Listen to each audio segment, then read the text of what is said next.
So வணக்கம் மக்களே, நான் உங்கள் டாக்டர் நீதி. ஆக்சுவலாக வந்துட்டு இது ஒரு அவசரமான லைவு. நான் டிப்ரெஷனில் ஏன் இருக்கேன் அப்படின்னு சொல்லி எல்லாரும் கேட்டுட்டு இருந்தீங்க. டிப்ரெஷன் வந்து இது ஃபாதர்ஸ் டே வருது, அதில் மிஸ் யூ அப்பானே நான் போட்டிருப்பேன். எங்கள் அப்பா இல்லை, அப்பா வந்து ரொம்ப மிஸ் பண்ணுறேன். ஆக்சுவலாக ஒரு 30 வருஷமாக எங்கள் அப்பாவை வந்து நான் ரொம்ப மிஸ் பண்ணுறேன். என் பையன் ஃபாதர்ஸ் டேக்கு அவங்க அப்பாவுக்கு அழகழகான குட்டி குட்டி திங்ஸாக பார்த்து ஒன்றொன்னா பண்ணும்போது அது கஷ்டமாக இருந்தது. நான் கூட காலையில் எனக்கு உங்கள்கிட்ட பேசணும் போல இருக்குங்கன்னு என் வீட்டுக்கார்ட்ட பேசினேன். அதை ஏதோ ஒரு எனக்கு அன்பார்லிமெண்ட்ரி வேர்ட்ஸ் யூஸ் பண்ணக்கூடாதுன்னு பார்க்குறேன். ஹை ஆன் லவ்னு ஒரு யூடியூப் சேனல். யார் தம்பி நீங்கள்? உங்களுக்கு சைபர் கிரைமில் கம்ப்ளைண்ட் கொடுக்கணுமா? எப்படி ஒரு புருஷன் முன்னாடி வாழக்கூடாது? ஏன் இன்ஸ்டாவில் நான் என்ன வீடியோ போட்டாலும் என்னோட ஃபாலோவர்ஸ்க்கு என்னை பற்றி தெரியும். என் புருஷனுக்கும் இதுக்கும் என்ன நாயே சம்மந்தம்? மதுரை முத்துன்னு அவரே பாவம், ஆல்ரெடி ரொம்ப அவருக்கு 1008 பிரச்சனை இருக்கு. அவருக்கு அவ்வளோ வேலை இருக்கு. அதை விட்டுட்டு இதை ஒரு வேலையை அவர் ஒரு டிப்ரெஷனுக்குள்ள போய் ஏதோ ஒன்று இப்போ அவருக்கு ஆயிடுச்சுன்னு வச்சுக்கோ. என் 3 பிள்ளைங்களுக்கும் அப்பா வந்து நீங்க உயிரோட கொடுப்பீங்களா தம்பி? ஹை ஆன் லவ்ன்ற யூடியூப் சேனல் மேல சட்டப்பூர்வமான நடவடிக்கை நான் எடுக்கலாம் அப்படின்னு பாக்குறேன். கதிரை அழுத மதுரை முத்து மனைவி பிரச்சனையா? என் புருஷன்கிட்ட பிரச்சனை நான் உன்கிட்ட சொன்னேனாப்பா? நேத்து தான்ப்பா என் புருஷன் வந்து வீட்டுக்கு வந்து என் பிள்ளைய கொஞ்சிட்டு விளையாண்டுட்டு போறாரு. அந்த பிள்ளைக்கு அப்பா வேணும் அப்படின்னு நீங்க நினைச்சீங்க அப்படின்னா, இந்த யூடியூப் சேனல் மட்டும் இல்ல, எனக்கு ஏதாவது ஒரு அநீதி நடக்குது, 3வது மனுஷனால பிரச்சனை இருக்கு அப்படின்னு சொல்லும் பொழுது எப்படி இந்த இன்ஸ்டா வந்து எனக்கு சப்போர்ட் பண்றீங்களோ? ஏங்க எல்லா வீட்லயும் தாங்க பிரச்சனை இருக்கும். அதுக்காக நான் எதை போட்டாலும் எல்லாத்துக்கும் காரணம் என் புருஷன் தான் அப்படின்னா அது எனக்கு புரியவே இல்லையே. இதுல நான் எங்கேயாவது என் புருஷனை பத்தி மென்ஷன் பண்ணிருக்கேனா? அவருக்கும் இதுக்கும் சம்பந்தம் நான் எங்கேயாவது சொல்லியிருக்கேனா? எனக்கு எங்க அப்பாவை நினைச்ச ஃபீலிங்னு நான் ஷேர் பண்றேன், ஓகேவா? அது வந்து எனக்கு எவ்வளோ கஷ்டம், எவ்வளோ வலி, எவ்வளோ வேதனைன்னு எனக்கு தெரியும்.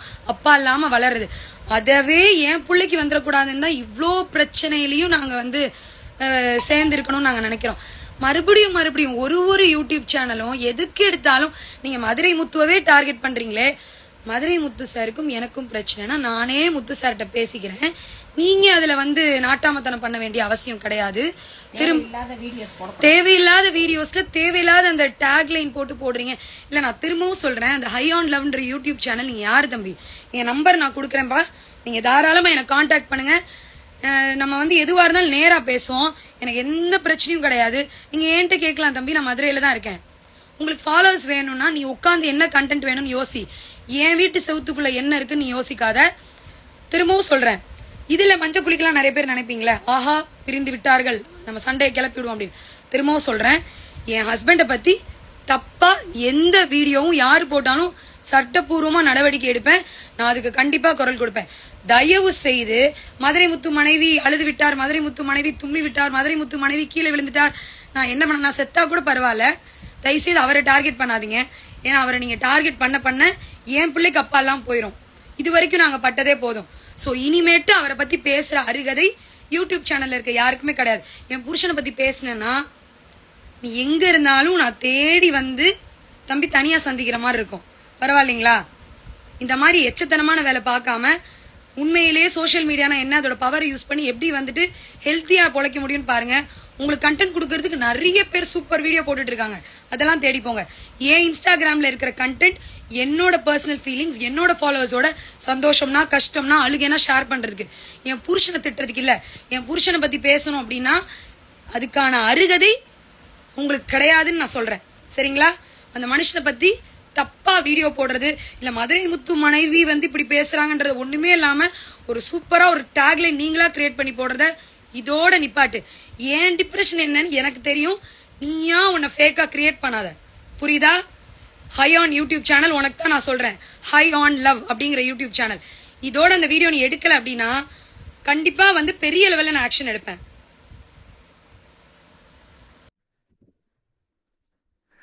மதுரை முத்துவோட மனைவி நீதி இப்போ அவங்களோட இன்ஸ்டா பக்கத்தில் ஒரு வார்னிங் வீடியோ ஒன்று போட்டிருக்காங்க. ஸோ அதில் என்ன சொல்லியிருந்திருக்காங்க அப்படின்னா, ஸோ நான் காலையில் வந்து டிப்ரெஷனில் இருக்கிறேன் அப்படின்னு சொல்லி வந்து வீடியோ போட்டதுக்கு வந்துட்டு பார்த்தீங்கன்னா, ஹை ஆன் லவ் சேனலில் என்னோட கணவரோட சண்டை அப்படின்னு சொல்லிட்டு தேவையில்லாத வதந்திகள் வந்துட்டு பரப்புறீங்க. ஸோ நல்லா இருக்கிற குடும்பத்தில் வந்துட்டு நீங்கள் வந்துட்டு கெடுத்து விட்டு போயிடாதீங்க அப்படின்ற மாதிரி வந்துட்டு சொல்லியிருக்கிறாங்க. ஸோ உங்களுக்கு வந்துட்டு வியூஸ் வேணுன்றதுக்காக ஸோ மற்றவங்களோட ஃபேமிலி வந்துட்டு பாழாக்காதீங்க அப்படின்ற மாதிரி வந்துட்டு ஹை ஆன் லவ் அப்படின்ற ஒரு சேனலை பர்டிகுலராக வந்துட்டு பேசியிருந்திருக்காங்க. ஸோ வியூஸுக்காக வந்துட்டு இந்த அளவுக்கு கீழ்த்தரமாக வந்துட்டு போக வேண்டிய ஒரு கட்டாயம் வந்துட்டு கிடையாது. ஆனால் அந்த சேனலில் வந்துட்டு பார்த்தீங்க அப்படின்னா ஸோ தொடர்ந்து இது மாதிரியான வீடியோக்கள் வந்துட்டு போடுறதுனால ஸோ அயான் லவ் சேனலை வந்துட்டு வான் பண்ணியிருந்துருக்கிறாங்க நம்ம மதுரைமுத்துவோட மனைவி நீதி. ஸோ உங்களோட கருத்துக்கள் எதுவாக இருந்தாலும் மறக்காமல் கமெண்ட்டில் சொல்லுங்கள்.